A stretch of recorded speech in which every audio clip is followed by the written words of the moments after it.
कृष्णा हरे कृष्णा कृष्णा कृष्णा हरे हरे, हरे राम राम राम हरे हरे। जो सिद्धांत में कच्चे हैं वो शुद्ध भक्ति मध्य भी कच्चे हैं। भक्ति कई प्रकार होते हैं, जैसे ज्ञान मिश्रा भक्ति, कर्म मिश्रा भक्ति या शुद्ध भक्ति। मैं जो यहाँ बताने के लिए चाहता हूँ कि हमारा परंपरा में, वैष्णव परंपरा में जो शुद्ध भक्ति के बारे में चर्चा हुई है, उसमें कर्म मिश्रा ज्ञान मिश्रा भक्ति के बारे में चर्चा नहीं हुआ। ब्रह्म माध्य गौड़ीय संप्रदाय में वहाँ शुद्ध भक्ति बारे में चर्चा हुई है, जो भगवान श्री चैतन्य महाप्रभु का सिद्धांत, श्री रूप गोस्वामी का सिद्धांत है। और शुद्ध भक्ति में सिद्धांत बात को सुनने के लिए जो आलस हो जाते हैं, आलसी हो जाते हैं, वो भक्ति में कच्चे रह जाते हैं। इसलिए कृष्णदास कविराज गोस्वामी कहते हैं, सिद्धांत बोलिया चित्ते नाकर आलस, यहाँ हैते कृष्ण लगे सुदृढ़ मानस। सिद्धांत बात सुनने के लिए कोई आलसी नहीं होना चाहिए। जिसी कारण से आप कृष्ण में मौन को सुदृढ़ रूप में पकड़ ले सकते। नहीं तो यदि आलसी हो गए तो इस शुद्ध भक्ति से आप वंचित हो जाएंगे। लोग आलस के कारण से शुद्ध भक्ति को अपना नहीं पाते, कारण वो सहजिया के बातों पर वो फंस जाते हैं। जो सहजिया लोग भक्ति को बहुत, शुद्ध भक्ति को बहुत इजी करा देते हैं, बहुत इजी मतलब सहज रूप में ले जाते हैं। अपने जीवन में शुद्ध भक्ति को खोद नहीं कर पा रहे, दूसरा को अपने स्वार्थ के लिए, स्वार्थ माने वो कर्म मिश्रा भक्ति में जाता है। कर्म मिश्रा भक्ति क्या है? पूजा प्रतिष्ठा मान सम्मान पाने की लालसा में सहजिया बना देते, सहजिया भक्ति को बना देते। और शुद्ध भक्ति से ये व्यक्ति जो आम आदमी है, आम जनता है, वो फंस जाता है। अभी में सिद्धांत बात क्या है? ये मनुष्य जीवन की लक्ष्य होता है कृष्ण प्राप्ति, भगवत प्राप्ति, भगवान को पाना है। भगवान को पाना मतलब भगवान की सेवा में लागना, उनका प्रेम को प्राप्ति करना। और वो प्रेम को प्राप्ति करने उपाय क्या है? जो साधन है, जैसे हरि नाम है, जो साधन भक्ति की, हरि नाम लेने के लिए जो हरि नाम तो है साध्य वस्तु है, साधन वस्तु है, उसको लेने के लिए जो पात्रता बनने के लिए जो योग्यता आवश्यकता है, वो शास्त्र में लिखा गया। जैसे श्रील रूप गोस्वामी भक्ति रसामृत सिंधु में कहे, कृष्ण प्रेम को प्राप्ति करने के लिए उन्हें 9 सीढ़ियाँ बनाए रखा है। 9 सीढ़ी क्या होता है? प्रथम सीढ़ी में बोलते मन में श्रद्धा होना चाहिए। श्रद्धा यदि व्यक्ति के होते, वो साधुओं की संगति करता है। साधु संगति मतलब है वैष्णव परंपरा से, प्रामाणिक आचार्य परंपरा से उनको दीक्षा शिक्षा लेना चाहिए। और साधु गुरु की आदेश पर उन्होंने फिर भजन करता है। ऐसे भजन नहीं होता है, अपनी मनमानी ढंग से भजन करने के लिए नहीं कहा गया। श्रील रूप गोस्वामी भजन कैसा करना चाहिए, भक्ति कैसा करना चाहिए? गुरु ग्रहण करना चाहिए, गुरु से दीक्षा लेना चाहिए, उनकी आश्रय लेके उनके आदेश पर शास्त्र अध्ययन करना चाहिए, पूर्ववर्ती आचार्य को फॉलो करना चाहिए। उन्होंने ऐसे बताया, गुरु का आश्रय लेना चाहिए। जो गुरु के आदेश पर कोई भजन करता है तभी अनर्थ निवृत्ति होता है। अनर्थ निवृत्ति होने से उनके मन में रुचि पैदा होता है भजन में, नहीं तो भजन में रुचि नहीं होता है। फिर इसके बाद में श्रद्धा दृढ़ता होता है, श्रद्धा होता है। अनर्थ निवृत्ति से उनके निष्ठा पैदा होता है। श्रद्धा निष्ठा, श्रद्धा तो प्रथम होता है, और इसके बाद रुचि होता है। रुचि जैसे खाने में रुचि होता है, भजन में रुचि होता है। अनर्थ, जब तक अनर्थ बैठा हुआ है अंदर में, तो भजन में रुचि नहीं होता है। माला जब करते तो नींद आ जाता है, तंद्रा अवस्था आता है, आलसपना आता है। किंतु अनर्थ निवृत्ति होने के बाद में उसमें रुचि होता है, और तब इसके बाद में रुचि होने से निष्ठा पैदा होता है। निष्ठा से कर भजन करने के लिए ताकत मिलता है।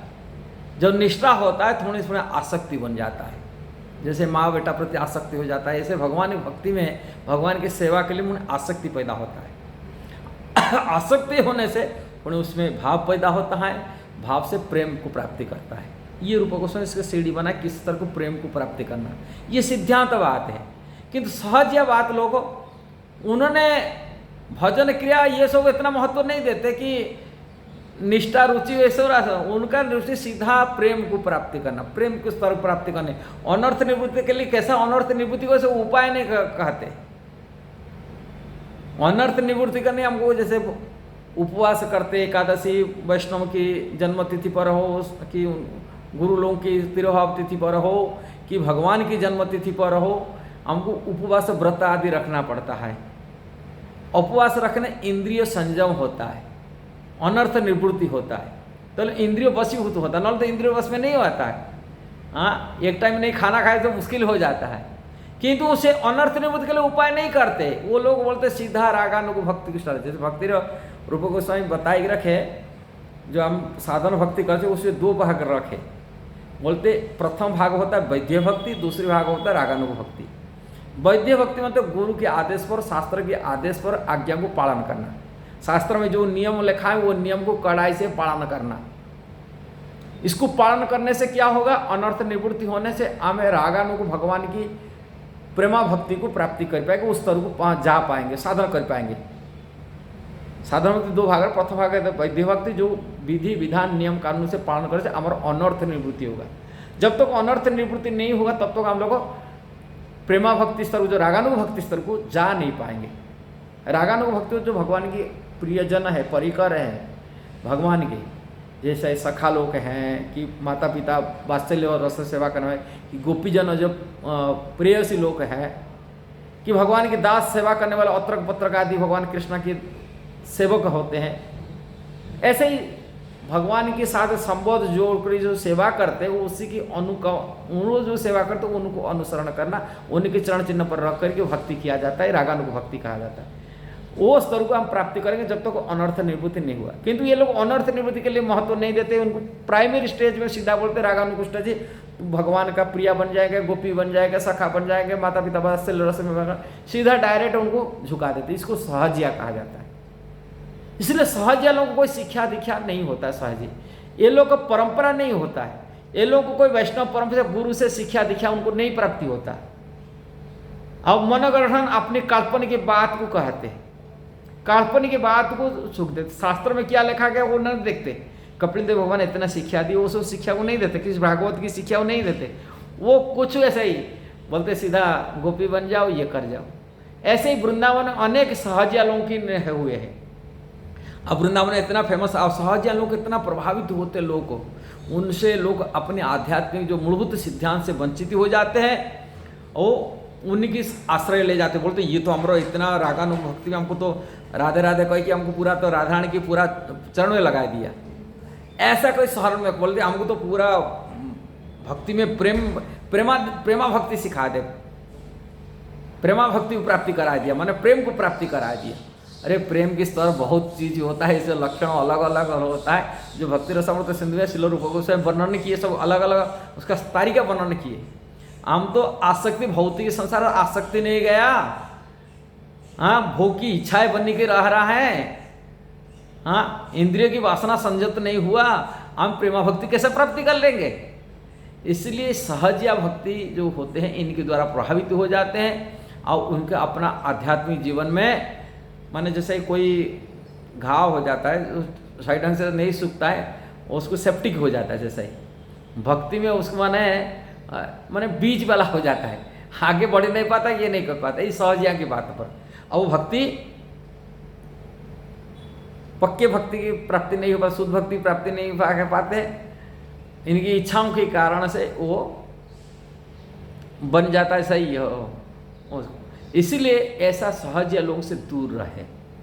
ये सहजिया लोग को एकादशी व्रतहरिया कहेंगे नहीं, कि कोई जन्म तिथि भगवान की तिथि पर कोई उपवास व्रतहरिया नहीं कहेंगे। ये बोले तो कुछ भी खाओ पीछो बोला राधे राधे बोलो, हम कृष्ण मिल जाएगा, कृष्ण प्राप्ति जाए, कृष्ण से संबंध जोड़ दो तुम्हारा बन जाएगी। ऐसा नहीं, हमारा रूप गोस्वामी पर मूर्ख थे ना, क्या न षड़ गोस्वामी पर मूर्ख थे, भगवान चैतन्य महाप्रभु मूर्ख थे जो सिद्धांत को दिए। भगवान ने सिद्धांत दे के रखे, गोस्वामी सनातन गोस्वामी वैष्णव एडिकेटर सिखाए। इसलिए ऐसे सहजिया लोगों से बच्चे। अब ये सहजिया लोग जो शास्त्रों को मानते नहीं, कोई शास्त्र नियम को मानेंगे नहीं। जैसे शास्त्र में आजकल लड़कियों को मुंडन करके पीला कपड़ा पहना के बोलते तुम विरक्त हो जाओ, ये हो जाएगा। और गोपियाँ बना देते, बोलते तुम गोपी बन गए। ऐसे ही अनेक गोपियाँ बना करके आप सुने होंगे, ये सब शोषण हुए।